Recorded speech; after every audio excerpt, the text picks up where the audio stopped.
Sila Yang Berhormat Menteri Kanan Kerja Raya. Jawab 3 minit. Terima kasih. Datuk Yang di-Pertua, terima kasih Berhormat Kinabatangan.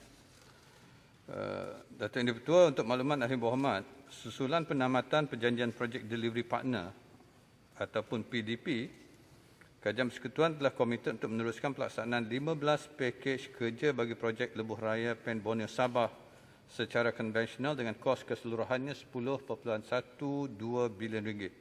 Dibiayai sepenuhnya oleh Kerajaan Persekutuan menggunakan peruntukan pembangunan ataupun dengan izin Development Expenditure. Oleh itu, bagi memastikan pelaksanaan telah lebih efisien, maka tadbir urus bagi pelaksanaan projek Lebuh Raya Pen Borneo Sabah akan diteruskan seperti mana yang diputuskan oleh Kerajaan Persekutuan melalui mesyuarat Jemaah Menteri. Kerajaan Persekutuan juga telah memutuskan Kementerian Kerja Raya selaku pemilik projek dan JKR Sabah selaku pegawai penguasa ataupun Superintending Officer untuk memastikan kelancaran pelaksanaan projek dari segi pengoperasian. Untuk makluman Ahli Berhormat juga, bagi memastikan kesinambungan dan pelaksanaan projek tindakan susulan berterusan sedang dilaksanakan bagi menambah baik kaedah pelaksanaan yang telah diputuskan sebelum ini.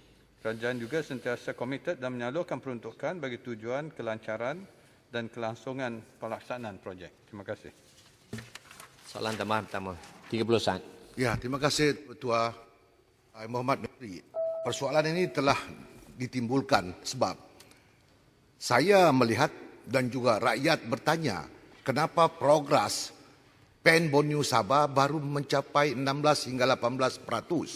Sedangkan di Sarawak walaupun masih ketinggalan tetapi sudah mencecah 55%. Jadi adalah penting bagi kerajaan baru ini sesuai dengan manifesto kita waktu PRN Sabah untuk memastikan semua jalan-jalan di Sabah termasuk Pen Borneo untuk kita segerakan. Sebab itu saya meminta supaya kementerian ini berunding dengan Kerajaan Negeri Sabah untuk memastikan bahawa Sabah melalui kerajaan GRS ini dapat menunaikan janji-janji manifesto mereka dan kita berhasrat juga supaya Pen Borneo ini dapat diselesaikan dalam 5 tahun ini. Terima kasih. Terima kasih Kinabatangan. Sila Yang Berhormat Menteri. 1 minit. Terima kasih Yang Berhormat Kinabatangan. Seperti mana Yang Berhormat sedia maklum, bila perubahan kerajaan terdahulu, Kerajaan Pakatan Harapan telah menamatkan PDP. Bila PDP ini ditamatkan, ianya sudah pasti menjejaskan perancangan ataupun pelaksanaan Pen Borneo itu sendiri. Disebabkan adjustment dengan izin yang paksa dilaksanakan bila diserahkan pelaksanaan ini kepada JKR. Untuk itu, keseluruhan yang dirancangkan secara awalan, keseluruhan pakej Pen Borneo Sabah ialah 35. Yang telah dalam pelaksanaan ialah 11, 4 lagi akan dalam proses tender. Manakala 20 lagi belum ada kelulusan peruntukan. Dulu dia menggunakan 2 peruntukan. Satu peruntukan pembangunan, satu lagi ialah daripada dana infra. Sekarang ini dana infra dibatalkan, hanya tinggal peruntukan pembangunan. Dan peruntukan pembangunan, insya-Allah kita akan meneruskan untuk memohon peruntukan di bawah rancangan Malaysia ke-12 dan sudah pasti pelaksanaannya nanti kita akan bekerjasama rapat dengan Timbalan Ketua Menteri Sabah yang juga Menteri Kerja Raya.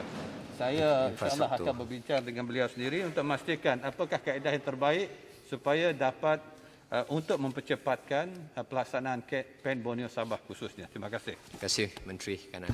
Labuan. Ada soalan tambahan? Labuan. Soalan tambahan. Labuan. Soalan tambahan. Labuan. Labuan. Waran. Saya sila Yang Berhormat Labuan. Ya. Terima kasih Datuk Speaker. Soalan tambahan saya, semasa kempen PRN Sabah baru-baru ini, PN membuat satu manifesto yang mana sekiranya PN berjaya membentuk Kerajaan Negeri Sabah,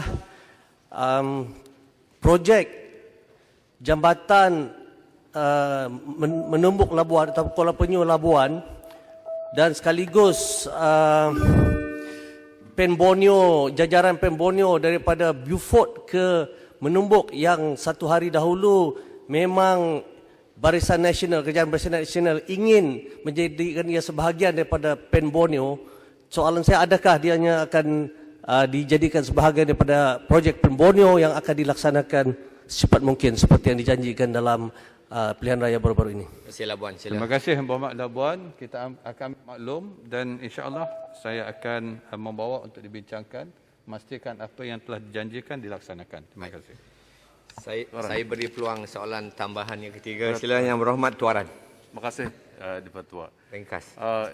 Yang Berhormat, adakah Yang Berhormat sedar bahawa jajaran PEN Borneo ini khususnya sampai ke Berungis dan ke Kudat, dia terputus dan dia tidak bersambung.